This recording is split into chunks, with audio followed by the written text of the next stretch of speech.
wow, this technology is truly frightening, really frightening. Well, this is why it's microwave weapons Yeah. Were introduced from the 1950s, 60s, 70s to the present day. And this is another level of proof. They are so effective, if you're not in a hurry to get rid of somebody, they are so effective as a stealth weapon to beam somebody, and this has been done many times, and it's recorded. You can beam people you don't like as a government to give them cancer, breast cancers, neurological illnesses.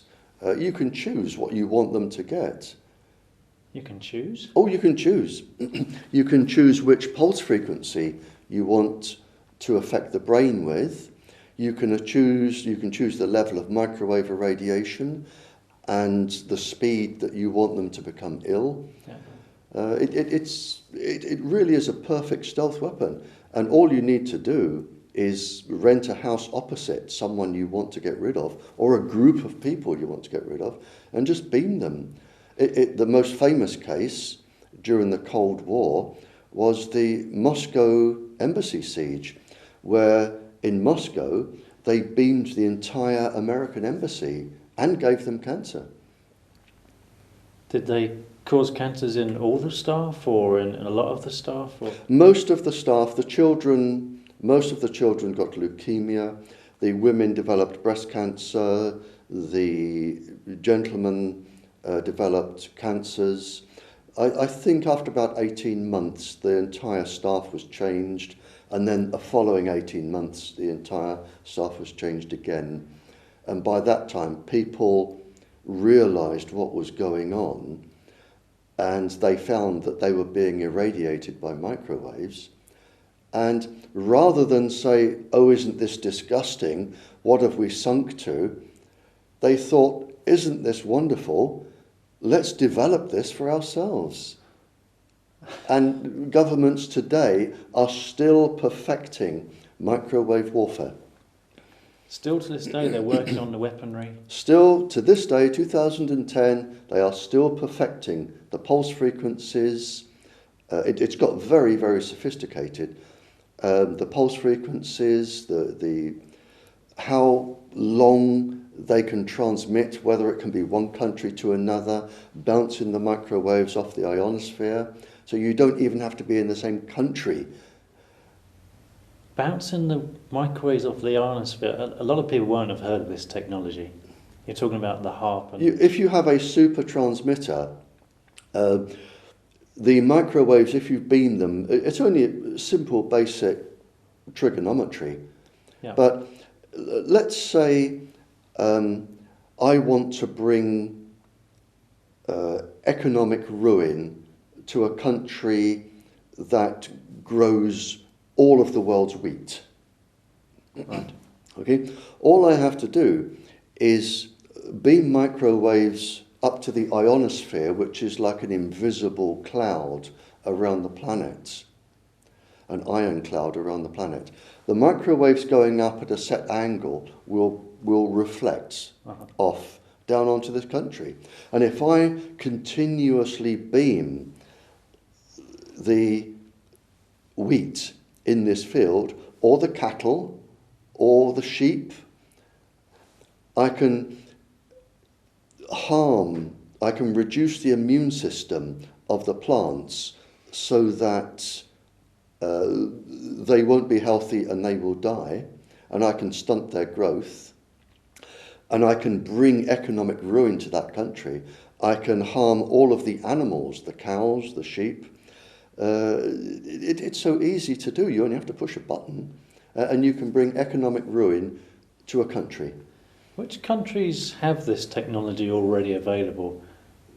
Is it all the countries in the world or just a couple of them? It may not be a wise thing to say on a live broadcast, but you can take my word for it that I know at least 2 super transmitters in the world that have this capability, and there are probably more in areas that I do not have access to and I cannot go to. But I know there are at least 2. I need to just go back a little bit. Of course, yeah. Back to your early days in the military. Mm-hmm. This technology was used by the British government. Oh, okay. Sorry, I can see where you're going. It was right, used okay. by the British Yeah. government against terrorist We groups. we have 8,300 papers. I have knowledge of 2,300 myself. And what the governments found was that you could induce, by changing the pulse frequency, like Morse code, of the microwaves going into the brain and interfering with the brain.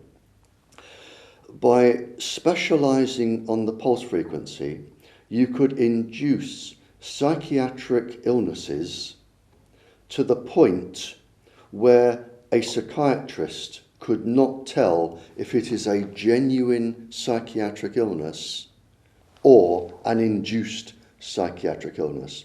So what you can do, theoretically, is you can target an individual's brain.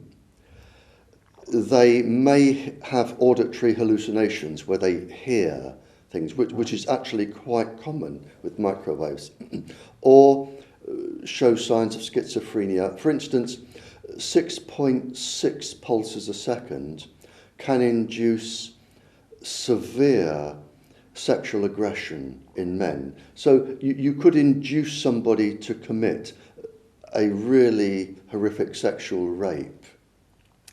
So technically what you could do is have somebody committed to a psychiatric hospital or a jail for a crime just by somebody saying that they had a psychiatric problem whereby they didn't.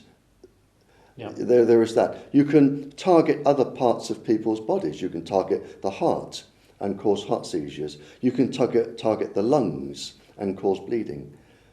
You can target, if you're clever enough, some of the essential glands in the body that control all of the hormonal systems. So if you have dissidents or people that you don't like as a government, it's very, very easy these days to irradiate them and either have them wind up in jail or in a psychiatric hospital. And of course, there is no comeback on you. Yeah. Now, these weapons that the governments have and are still using, are they more powerful than, for example, the Wi-Fi I might have in my front room, or my cordless phone, or a mobile phone transmitter? No, in fact, they're actually, the power is slightly less. Less. The power is slightly less.